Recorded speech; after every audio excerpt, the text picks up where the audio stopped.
بسم اللہ الرحمن الرحیم۔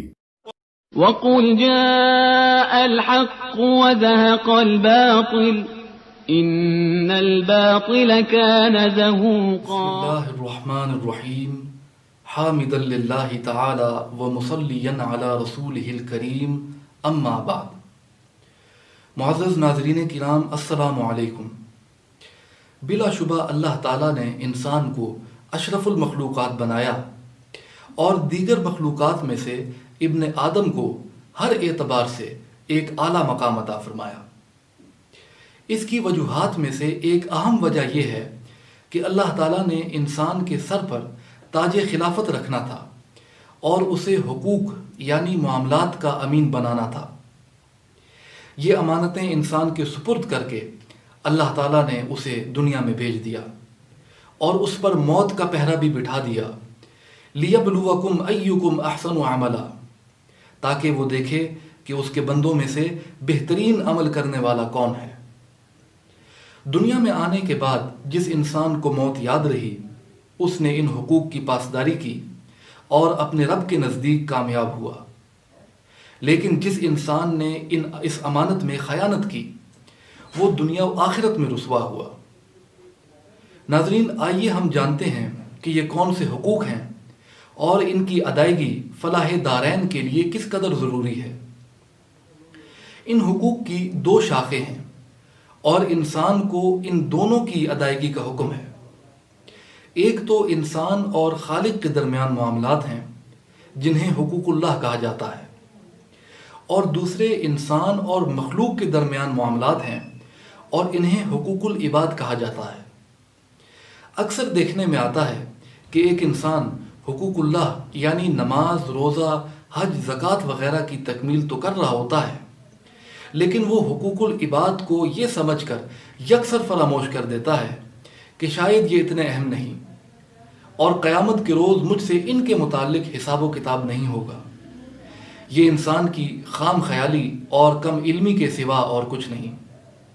در حقیقت یہ دونوں حقوق عبادت میں شامل ہیں، اور انسان کی کامیابی کا راز اسی بات میں ہے کہ وہ خالق و مخلوق دونوں کے حقوق میں ذرہ برابر بھی خیانت نہ کرے۔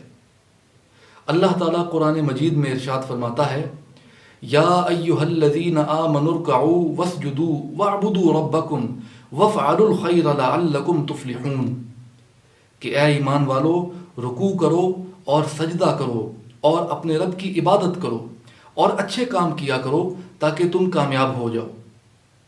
اس آیت میں عمل خیر سے مراد حقوق العباد ہیں، جس میں والدین کے حقوق، اولاد کے حقوق، میاں بیوی کے حقوق، رشتہ داروں کے حقوق اور تمام انسانوں کے حقوق شامل ہیں۔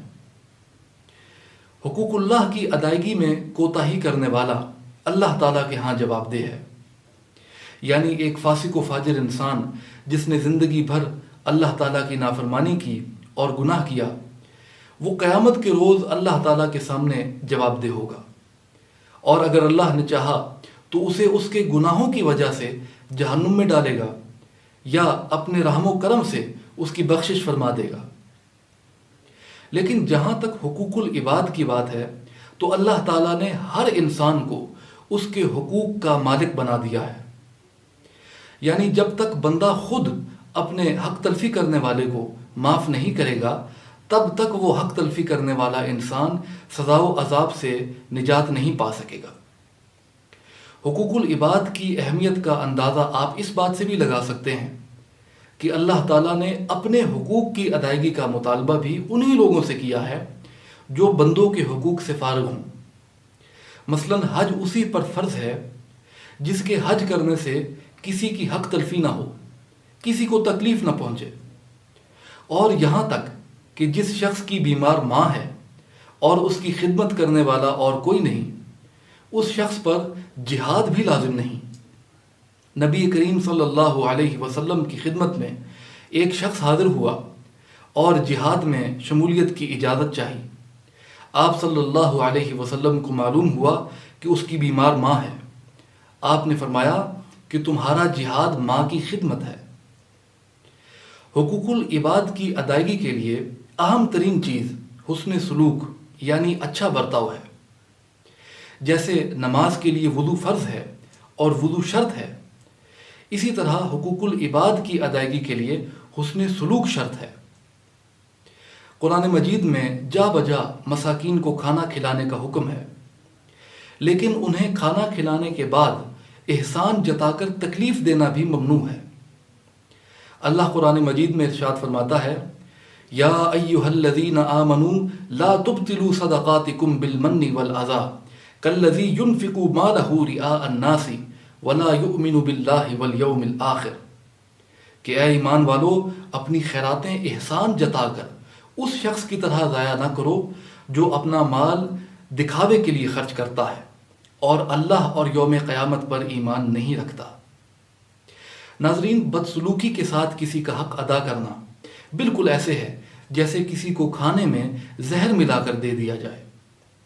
نبی کریم صلی اللہ علیہ وسلم کا فرمان مبارک ہے، ان من احبکم الی احسنکم اخلاقا، یعنی بے شک میرے نزدیک تمہاری سب سے پسندیدہ چیز تمہارا اچھا اخلاق ہے۔ قرآن کریم حسن سلوک کے دو بنیادی طریقے بیان فرماتا ہے جو یقیناً انسان کو اچھے برتاؤ کا ایسا عادی بنا دیتے ہیں کہ اس سے لاشعوری طور پر بھی کوئی برا فعل صادر نہیں ہوتا۔ اللہ فرماتا ہے، ان اللہ یأمرکم ان تؤدوا الامانات الی اہلہا وَإِذَا حَكَمْتُمْ بَيْنَ النَّاسِ أَن تَحْكُمُوا بِالْعَدْلِ، کہ بے شک اللہ تمہیں حکم دیتا ہے کہ امانتیں ان کے سپرد کرو جو ان کے حقدار ہیں، اور جب کبھی تم لوگوں کے درمیان فیصلہ کرو تو انصاف کے ساتھ فیصلہ کیا کرو۔ اللہ تعالیٰ نے انسان کو بے شمار نعمتیں عطا فرمائی ہیں اور انسان کو ان کا امین بھی بنایا ہے۔ ہاتھ، پاؤں، جسم، اہل و عیال، مال، پیسہ، ہر چیز اللہ تعالیٰ کی نعمت ہے اور انسان اس کا امین ہے، یعنی اس بات کا ذمہ دار ہے کہ وہ ان نعمتوں کو اللہ اور اس کے رسول صلی اللہ علیہ وسلم کے بتائے ہوئے طریقے کے مطابق استعمال کرے۔ اللہ قرآن مجید میں ارشاد فرماتا ہے، والذین هم لاماناتہم وعہدہم راعون، کہ وہ مومن کامیاب ہیں جو اپنی امانتوں اور وعدوں کی پاسداری کرتے ہیں۔ حسن سلوک کا دوسرا طریقہ انصاف کرنا ہے۔ قرآن مجید میں بار بار بتایا گیا ہے کہ اللہ تعالیٰ مقسطین یعنی انصاف کرنے والوں کو پسند فرماتا ہے۔ اللہ فرماتا ہے، وَإِنْ حَكَمْتَ فَاحْكُمْ بَيْنَهُمْ بِالْقِسْطِ إِنَّ اللَّهَ يُحِبُّ الْمُقْسِطِينَ، کہ اگر تم ان کے درمیان فیصلہ کرو تو انصاف کے ساتھ فیصلہ کیا کرو، اور بے شک اللہ انصاف کرنے والوں سے محبت فرماتا ہے۔ امانت کی طرح عدل کے معنی بھی بہت وسیع ہے۔ عدل صرف یہ نہیں کہ دو لڑنے والوں کے درمیان انصاف کرا دیا جائے، بلکہ عدل اسے کہتے ہیں کہ ہر انسان کو اس کا حق دیا جائے جیسا اللہ اور اس کے رسول صلی اللہ علیہ وسلم نے مقرر فرمایا ہے۔ حاکم کے لیے عدل یہ ہے کہ وہ شرعی قوانین کے مطابق حقدار کو حق دلائے۔ ایک مجرم کو سزا دینا اور حتیٰ کہ قاتل کو قتل کر دینا بھی عدل ہے۔